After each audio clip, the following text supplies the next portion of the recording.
Você já se perguntou por que na Idade Média as pessoas usavam quase sempre, né, usavam aqueles trajes tampando quase todo o corpo? As mulheres com seus vestidos longos. E nos filmes que retratam essa época, você já reparou que eles sempre estão se abanando com leques ou outros acessórios? Mas eu te pergunto, não era mais fácil vestir algum traje mais leve e adequado à sazonalidade do clima, assim como fazemos hoje em dia? Mas não era tão simples assim. A questão envolvia muito mais a higiene pessoal e do ambiente daquela época do que apenas o calor. Um fato inusitado que eu, o John, te conto nesse vídeo de hoje. Vem comigo então.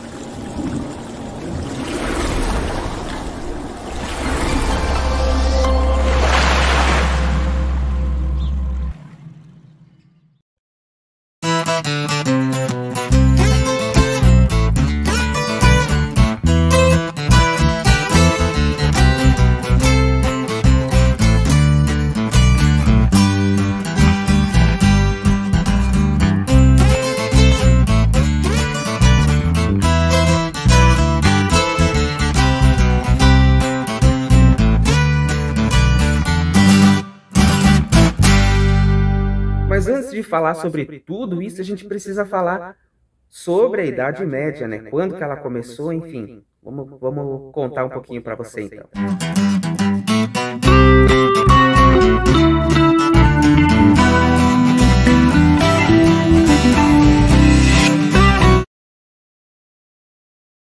A Idade Média é um período de aproximadamente 1000 anos da história ocidental que se inicia no século V, com a queda do Império Romano do Ocidente, em 476, e termina no século XV, com a tomada de Constantinopla pelo Império Otomano em 1453, para dar a introdução aí no nosso tema.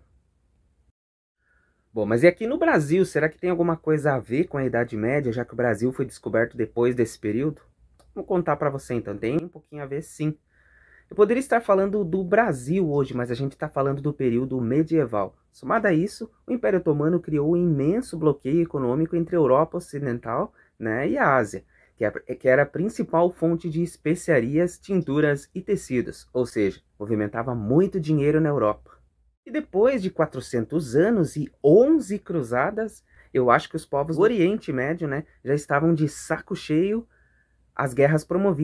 pelas guerras, né, promovidas pelo cristianismo.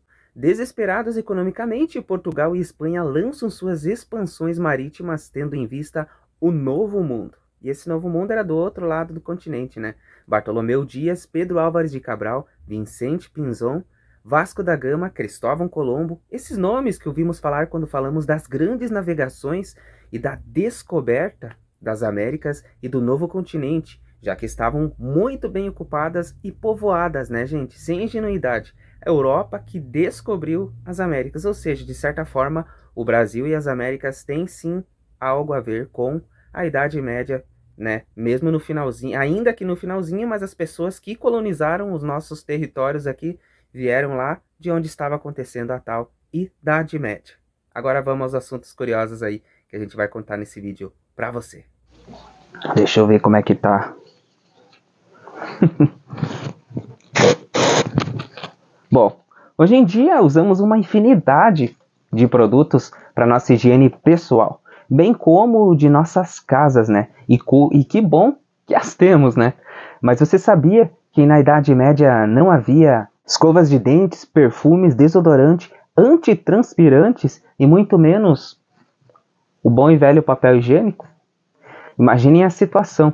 Já já vou te contar o que acontecia na falta desses produtos. Antes, como falei em escovas de dentes, aqui na minha cidade de São Bento do Sul está localizada a Condor S.A., uma das maiores empresas, né, aqui da cidade, e que com certeza vocês aí de toda parte do Brasil e do mundo, né, tem algum produto que ela fabrica aí na sua casa. Inclusive, ela é a empresa mais antiga em funcionamento aqui na cidade e está completando, né, nesse 2024 seus 95 anos.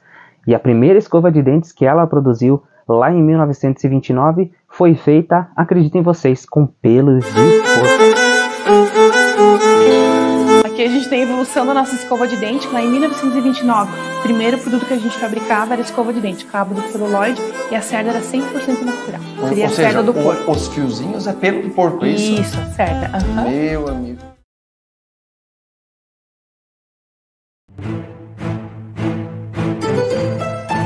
Luís XIV tinha um hálito podre.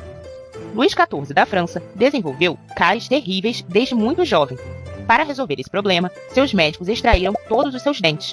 Mas, durante um desses procedimentos, o médico acabou perfurando acidentalmente o palato, resultando em um buraco permanente no céu da boca. Mesmo após o procedimento, o rei manteve seus péssimos hábitos de higiene bucal. Tudo que ele comia deixava restos apodrecidos em seu palato perfurado. O bafo de Luís XIV era dito como putrefato e mortal. Ainda assim, ele teve dezenas de amantes.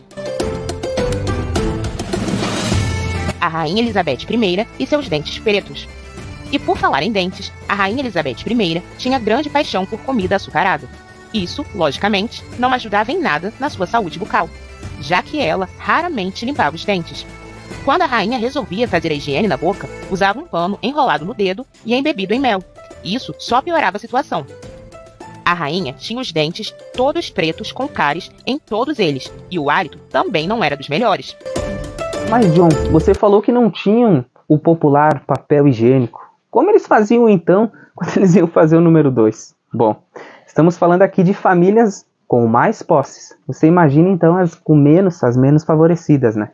Quando eles defecavam, os excrementos humanos eram jogados das janelas do palácio. Pensem vocês no mau cheiro. E isso que eles tinham grana. Imagina então, como eu já falei, né? As menos favorecidas.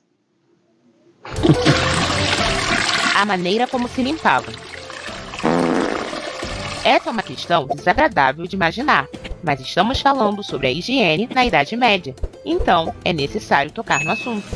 Naquela época, o papel higiênico não existia, lógico. As pessoas tampouco usavam qualquer tipo de papel para limpar o bumbum. Mas a realeza tinha o hábito de usar lã de cordeiro para fazer a higiene no traseiro. Mas havia quem usasse os dedos nessa hora, que depois era limpo em um pano que era entregue ao servo.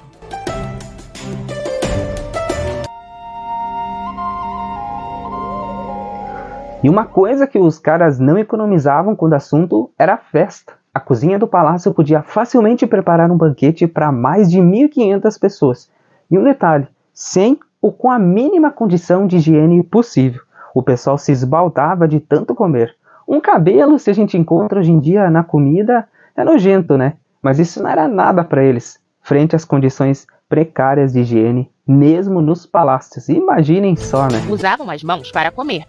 Até o século XI, quase todo mundo utilizava as mãos para levar o alimento à boca. Faca, garfo e colher já existiam, porém, eram usados como utensílios na cozinha, mas nunca para se alimentar à mesa. Acreditava-se que o alimento era sagrado e, em respeito a Deus, devia ser comido com as mãos. Todo mundo usava as mãos, inclusive os reis e rainhas. Durante os banquetes, era uma mistura de mãos pegando tudo com seus dedos e unhas imundos, muitas vezes sujas de fezes. Felizmente, em alguns casos, uma bacia com água era oferecida para lavar as pontas dos dedos do rei e da rainha no final do evento. E é impossível, né, quando assistimos filmes ou vemos alguma foto ou pintura, uma novela, sei lá o que retrata aquela época, sem que possamos observar pessoas se abanando ou se sacudindo. E a explicação não está apenas no calor, mas no mau cheiro que exalavam sob suas saias. Aqui tá tudo em ordem, banho todo dia. Saias essas que eram feitas de propósito para conter o cheiro forte das partes íntimas, já que não havia higiene. E o motivo dessa falta de higiene se dá pelo costume de não se tomar banho devido ao frio extremo e também à quase inexistência de água corrente. Mas como eram feitos esses banhos numa época de escassez de recursos? Bom, os banhos eram feitos em uma única banheira enorme, cheia de água quente. O chefe da família tinha o privilégio do primeiro banho em água limpa. Então, sem trocar a água, todos os membros da família iam se banhando, conforme a idade. E eu fico pensando, coitado dos mais novos, né? Os bebês com certeza eram os últimos, né? Então, coitadinho das crianças, né? Doando um pouco de leite aos pobres. A condessa alemã Clara von Platen não era tecnicamente da realeza, mas ela era conhecida como uma mulher nobre. De qualquer forma, o que ela costumava fazer é bem adequado para este vídeo. Em pleno século XVII, era costume dessa condessa encher uma banheira de leite, onde ela tomava um demorado banho para garantir a maciez e a brancura da pele. Mas o pior não é isso. Após o banho, ela ordenava que seus servos levassem aquele leite sujo para a aldeia e distribuísse aos pobres. E apenas os mais nobres, os mais ricos, né, tinham lacaios para abaná-los e assim dissipavam o mau cheiro que o corpo e a boca exalavam. Além de afugentar os insetos como as moscas, né, atraídas pelo mau cheiro deles mesmos, né, deles próprios e das casas que eram mal limpas. Uma coisa que era bem comum devido à falta de cuidados pessoais eram as pulgas e os piolhos. Ainda bem que eu não tenho cabelo, nem nunca tive piolho, graças a Deus. Você já teve piolho? Comenta aí embaixo para mim nos comentários. Tomando banho com 100 homens. No início da Idade Média, por volta do ano 800, o imperador romano Carlos Magnus não era muito fã de banho, mas quando resolvia se lavar, fazia disso um grande evento. Quando o imperador tomava banho, supostamente, costumava convidar mais de 100 nobres para se juntar a ele. Todos entravam nus em uma grande piscina ao mesmo tempo. Vinho era servido e o banho se tornava um evento festivo, que eu nem quero imaginar como terminava. Não sei se você já teve em Versalhes ou viu em livros, algum filme, alguma coisa, mas quem já teve em Versalhes com certeza já admirou os imensos e belos jardins, que naquela época não eram apenas contemplados, mas serviam de banheiro nas famosas baladas promovidas pela monarquia, por não haver banheiros. Na Idade Média, no hemisfério norte, a maioria dos casamentos acontecia em maio ou em junho, que para eles era o início das estações do ano mais quentes. E o motivo era simples: o primeiro banho do ano era tomado em maio, então em junho o cheiro das pessoas ainda era tolerável. Porém, como alguns cheiros já começavam a incomodar, as noivas carregavam buquês de flores perfumadas perto do corpo, né, para disfarçar o fedor. E tá aí então a origem de uma das tradições mais populares de hoje em dia: os buquês de noiva. Você não sabia disso, né? Assim como eu, não. Você não sabia que surgiu por conta do mau cheiro das pessoas. Então, você pode ver que os vestidos das mulheres eram sempre decorados com flores e tudo mais. Então tá aí a explicação. Não se tinha desodorantes, então eles tinham que dar um jeitinho, né? O bom jeitinho daquela época, né? E que bom que nascemos na época dos antitranspirantes, né?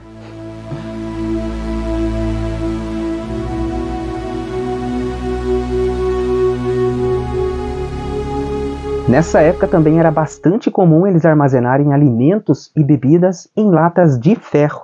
Acontece que certos tipos de alimentos oxidavam o material, fazendo com que pessoas fossem a óbito por envenenamento.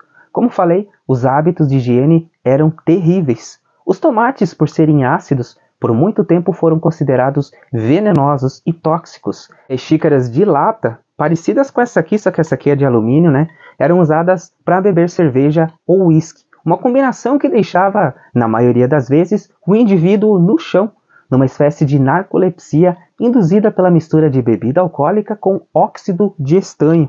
Alguém andando na rua pensaria que ele estaria morto. Então, eles recolhiam o corpo e se preparavam para o funeral, mesmo sem saber se a pessoa estava morta ou viva.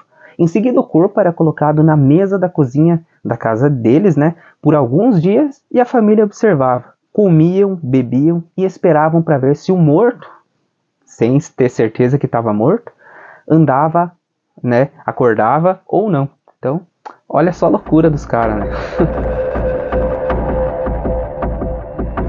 A Inglaterra é um país pequeno, onde nem sempre havia um lugar para enterrar todos os mortos. Os caixões foram então abertos, os ossos removidos, colocados em ossários, e as tumbas eram usadas para outro cadáver, bem parecido com o que é feito hoje em dia na exumação com a superlotação dos cemitérios, né? Às vezes, ao abrir os caixões, percebiam-se que haviam arranhões nas tampas internas, indicando de fato que o morto havia sido enterrado vivo. Olha só, eu já tive a sensação, confira aí um trechinho da minha loucura que eu fiz em 2021, onde eu fui sentir a sensação de como era ser enterrado vivo, né? E eu já volto aqui inclusive eu liberei, fiz uma reedição desse vídeo aí, recentemente aqui no canal. Então, vamos dar uma conferidinha, você que não viu, veja aí a loucura que a gente fez lá em 2021 aqui no Cemitério Municipal de São Bento do Sul. Daí eu já volto continuando esse papo aqui.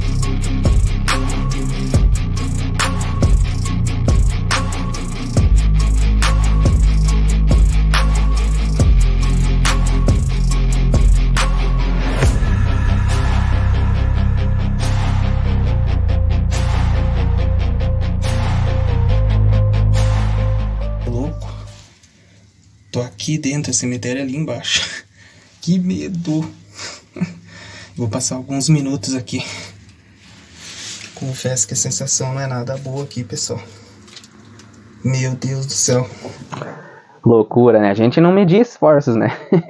Voltando ao nosso assunto, bom, assim ao fechar o caixão, surgiu a ideia de amarrar uma alça no pulso do falecido, passando-a por um orifício feito no caixão e amarrando-a a uma campainha. Após o enterro, alguém da família era deixado de plantão do lado do túmulo por alguns dias. Se o indivíduo acordasse, o movimento do seu braço faria soar a campainha. Então tá aí. Imagine que tempos diferentes dos atuais. Que bom que nascemos na época ali, depois dessa época louca aí que foi essa Idade Média, né? E embora muitas pessoas, na questão de higiene pessoal, mesmo hoje em pleno 2024, estejam aí economizando no banho. Eu conheci pessoas que raramente tomam um banho, né? O mau cheiro é terrível, então eu fico imaginando que situação, né? Se uma ou outra que a gente encontra hoje em dia com mau cheiro já é ruim, um cheiro de asa, outras coisas que eu não preciso entrar em detalhes, né? Comente aí se você no teu ambiente de trabalho já teve uma situação dessa aí, uma situação de uma pessoa que não... Acho que ela é tão acomodada com o seu mau cheiro que nem sabe que está incomodando os outros, né? Comente se você já passou por alguma situação dessas. E eu aproveito para me despedir. Até o nosso próximo vídeo. Essa foi a nossa viagem curiosa pela loucura que foi a Idade Média. De São Bento do Sul, eu sou o John. Até o próximo vídeo. Aproveite e se inscreva aqui no canal. E não deixe de conferir todos os nossos vídeos. Tchau!